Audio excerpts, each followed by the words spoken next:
Hello everyone, welcome back to the channel. तो again the sky supreme के new episode में आप सबका स्वागत है। अगर आप लोगों ने इसके प्रीवियस एपिसोड को नहीं देख रखा तो देख लेना। देख लिया है तो अच्छी बात है। तो फिर चलिए इसके न्यू एपिसोड को अब हम स्टार्ट करते हैं। तो एपिसोड के स्टार्टिंग में हम ल्यूमे को देखते हैं जो कि कहने लगी थी, प्लीज़ जिन्यू तुम जोंगसिंग को जाने दो, इसके बदले में मैं कुछ भी करने के लिए तैयार हूँ। जिसके रिप्लाई में टैन कहने लगता है, मैं तुम्हारे ऊपर इंटरेस्टेड नहीं हूँ, वैसे भी मैं जोंगसिंग को नहीं जाने दूंगा। जिसको सुन के हम देखते हैं ल्यूमे कहने लगती है, अगर ऐसी बात है तो मुझे भी किल कर दो, क्योंकि मैं अपने आंखों के जोंगसन को मरता हुआ नहीं देख सकती। मेरी सिस्टर को मैं क्या जवाब दूंगी वापस जाके। अब इसकी ऐसी बातें सुन के दूसरी तरफ हम देखते हैं जोंगसिंग कहने लगता है, सीनियर सिस्टर ल्यूमे आप ऐसा मत करिए, आप सुप्रीम गॉड किंग की एल्डेस्ट डॉटर हैं, आपको यह सब कुछ नहीं करना चाहिए। जिसको सुन के हम देखते हैं ल्यूमे उसे चुप करा देती है। दूसरी तरफ टेन्यूस सोने लगता है। ल्यूमे के फादर ने मुझे बहुत ही ज्यादा ट्रबल दिया था, उसको मैं पूरी तरीके से डिस्ट्रॉय तो करूंगा, बट पता नहीं आखिरकार उसके इस डॉटर को देखकर मुझे ऐसा क्यों फील हो रहा है कि मेरा मन खुद नहीं चाहता इसे किल करने को। ये सब कुछ सोचते हुए हम देखते हैं वो आगे बढ़ के कहने लगता है, ठीक है, इस बार मैं तुम्हें माफ कर देता हूँ, जोंगसिंग तुम दोनों यहाँ से निकल जाओ। इतना कहते हुए वो आगे की तरफ बढ़ने लगता है जहाँ पे ल्यूमे उसका पीछा कर रही थी। जिसको देखकर जोंगसिंग कुछ बोलने वाला था, बट ल्यूमे गुस्से में उसे उस जगह से जाने के लिए बोलती है। जिसको सुनकर जोंगसिंग चला गया था और ल्यूमे टैन का पीछा कर रही थी। जिसको देखकर टैन कहने लगता है, तुम अभी भी मेरा पीछा कर रही हो। जिसके रिप्लाई में ल्यूमे कहने लगती है, मैंने तुम्हें कहा था मैं तुम्हें कुछ भी नहीं करूंगी, बट मेरे सिस्टर और मेरे फादर के हवाले मैं तुम्हें करूंगी, इसीलिए मैं तुम्हारा पीछा नहीं छोड़ने वाली। जिसको सुन के हम देखते हैं वहाँ पे टैनियो कुछ नहीं बोलता और वह आगे बढ़ने लगता है। वहीं पे हम बाहर की तरफ ल्यूमे की सिस्टर को देखते हैं जो खुश हो गई थी। इवन की जैन फैमिली का जंगब कहने लगता है, ब्रदर तुम्हारा बहुत बहुत शुक्रिया, तुम्हारी फैमिली ने आज मेरे ऊपर जो एहसान किया है मैं कभी भी नहीं भूलूंगा। इतना कहते हुए वह खुश हो गया था क्योंकि उसका सन जो बच गया था। वहीं पे दूसरी तरफ हम शानसान को देखते हैं जो कहने लगी थी, फादर हम इस जिन्यू को ऐसे ही नहीं जाने दे सकते। इतना कहते हुए वह गुस्सा हो रही थी। जिसको देखकर गोंगसंग फैमिली के मास्टर आगे की तरफ बढ़ते हुए कहने लगते हैं, भाई चंग क्या यह जिन तुम्हारे अंडर में आता है? याद रखना इसने मेरे सन को किल किया है, तो अब पूरी बाई फैमिली को आंसर्स देना होगा। इतना कहते हुए वो गुस्सा हो रहा था।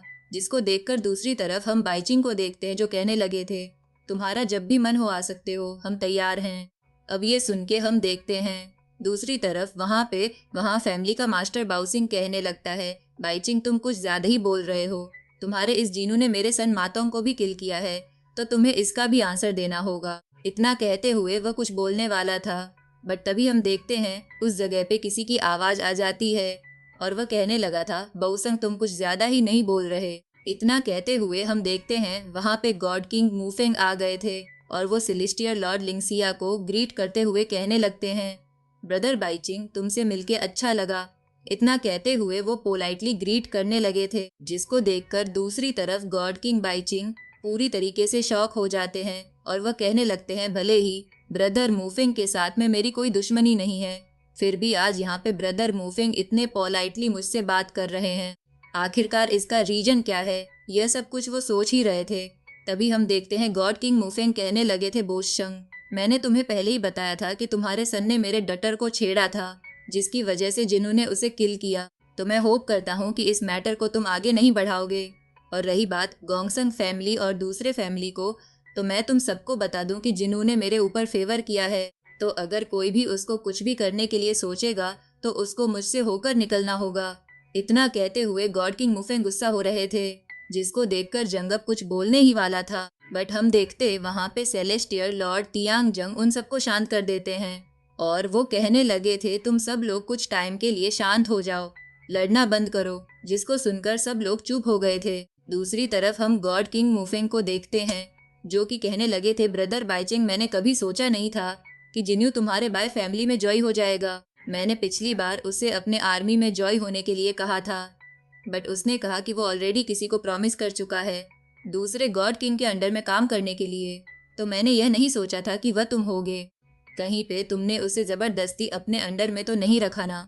अब यह सब कुछ सुन के दूसरी तरफ उसकी डटर कहने लगती है, ग्रैंडपा आपको जिनू को देखकर लग रहा है कि वह किसी के फोर्सफुली अंडर में रहेगा, जिसको सुन के हम देखते हैं वहाँ पे गॉड किंग मूवंग हंसने लगे थे और वह कहने लगते हैं, तुमने ठीक कहा, जो बंदा माँ फैमिली के योंग मास्टर को किल करने के बारे में सोचता नहीं भला वो किसी के अंडर में फोर्सफुली कैसे रह सकता है। इतना कहते हुए वो हंसने लगे थे। दूसरी तरफ गॉड किंग बाइचिंग भी खुश हो जाते हैं और वहीं पे बाइचिंग फिर से कहने लगे थे, वैसे ब्रदर मुफिंग मैं बता दूं, मेरी इलाइट आर्मी भी काफी ज्यादा स्ट्रांगर है और वो तो काफी ज्यादा स्ट्रांगर है। मैं होप करता हूँ कि जिनू के साथ में उसकी फाइट नहीं होगी। अगर ऐसा हुआ तो जिनू हार जाएगा। अब यह सुन के गॉड किंग बाइचिंग कहने लगते हैं, वो तो टाइम ही बताएगा ब्रदर मुफिंग। वहीं पे दूसरी तरफ हम रुयू को देखते हैं जो कि 2 बंदे के साथ में फाइट करने के लिए तैयार हो गई थी और वो अपने पावरफुल टेक्निक को पूरी तरीके से समन कर लेती है, जिसको देखकर वो दोनों भी कहने लगे थे, यह तो गॉड किंग मुफिंग की टेक्निक है, हम लोगों को भी अपने पूरे स्ट्रेंथ के साथ में फाइट करना चाहिए। इतना कहते हुए वो लोग उसके अटैक को रोकने की कोशिशें करते हैं, बट हम देखते हैं वो लोग इंजर्ड होते हुए पीछे की तरफ हो गए थे। इवन की रुयू भी थोड़ी सी इंजर्ड हो जाती है। अब हम देखते हैं वो दोनों कहने लगे थे, तुम बस डिवाइन रिलम के 4th लेयर पे हो और तुम्हें लग रहा है कि तुम हम दोनों को हरा दोगी, जिसके रिप्लाई में रुयू कहने लगती है, तुम दोनों को हराने के लिए मेरी कल्टीवेशन इतनी ही काफी है। जिसको सुन के हम देखते हैं वो दोनों गुस्सा हो गए थे। तभी उनमें से एक बंदा सोचने लगता है, माफ कर देना ब्रदर, यू में मैं इसे पूरी तरीके से किल करने वाला हूँ। इतना कहते हुए हम देखते हैं वह दोनों अपने स्ट्रेंथ का यूज करते हुए डायरेक्टली अटैक करने के लिए तेजी में आगे बढ़ जाते हैं, बट एकदम से बीच में कोई बंदा आ गया था जिसने उन दोनों को इंच करते हुए पीछे कर दिया था और हम देखते हैं यह बंदा और कोई नहीं टैन होता है, जिसको देखकर वो दोनों गुस्सा हो गए थे। वह दोनों कहने लगते हैं, आखिरकार तुम हो कौन। दूसरी तरफ हम देखते हैं टैनू कहने लगा था, रुयू क्या तुम ठीक हो, 100 साल हो गए मैंने तुम्हें देखा नहीं था। अबे सुन के हम देखते हैं वहाँ पे रू कहने लगती है, मैं ठीक हूँ, और वह गुस्से में कहने लगती है और वह गुस्से ने लगती है, मत भूलो मैंने तुम्हें माफ नहीं किया। इतना कहते हुए वो उससे दूर हो गई थी और वह कहने लगती, मैं तुम्हें माफ नहीं करूंगी। जिन्हों इसको सुन के हम देखते हैं टैन कहने लगा, हाँ मानना पड़ेगा तुम काफी ज्यादा तेज हो, और वह मन में सोचने लगा था, इसने तो मेरे नकली नाम को भी पता कर लिया। ये सब कुछ सोचते हुए वो कहने लगता है, आखिरकार ये दोनों हैं कौन, जिसके रिप्लाई में हम देखते हैं रू कहने लगती है, ये थोड़े से ट्रबल मेकर्स हैं। वहीं पे यह सब कुछ सुन के हम देखते हैं वो दोनों गुस्सा हो गए थे और गाइस ज्यादा कंफ्यूज मत होना अटैक करने के लिए। इन दोनों में से एक बंदे ने खुद को ट्रांसफॉर्म कर लिया था एक बीस्ट में।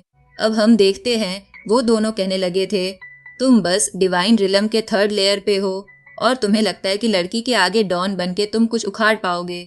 इतना कहते हुए हम देखते हैं वो दोनों गुस्से में डायरेक्टली अटैक करने के लिए बढ़ने वाले थे और वो बंदा कहने लगता है, तुम्हारे ऊपर जैन फैमिली ने बोंटी रखा है ना, तो फिर ठीक है, तुम्हें खत्म करने के बाद में मैं तुम्हारे बॉडी को जैन फैमिली को सौंप दूंगा। इतना कहते हुए हम देखते हैं वह दोनों अटैक करने के लिए तेजी में आगे की तरफ बढ़ रहे थे, बट हम देखते हैं एकदम से वहां पे ल्यू में आ जाती है और वह कहने लगती है, तुम इस लेडी को बचाने के लिए इतनी तेजी में इस जगह पे आए, मैं पूरी तरीके से घूम ही गई थी।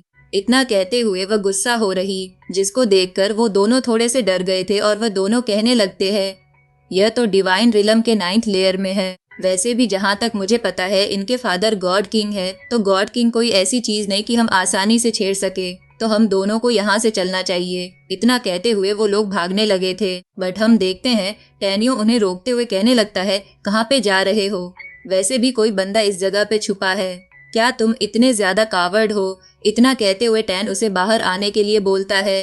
तभी हम देखते हैं वहां पे यू में आ गया था और वह कहने लगता है, रुअर। इतना कहते हुए वह प्यार से रुई से बात कर रहा था, जिसको देखकर रुयू कहने लगती है, मैंने तुम्हें कहा था ना मुझे उस नाम से मत बुलाओ।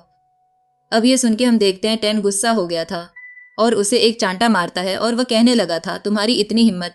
अब ये सुन के दूसरी तरफ रुयू तो खुश हो रही थी, वो कहने लगती है, अभी भी टैन मेरी फिक्रू खुश हो रही थी। और गाइस इतना कहती है, एपिसोड खत्म होता है। Thanks for watching vibes, you again मिलते हैं अगले एपिसोड।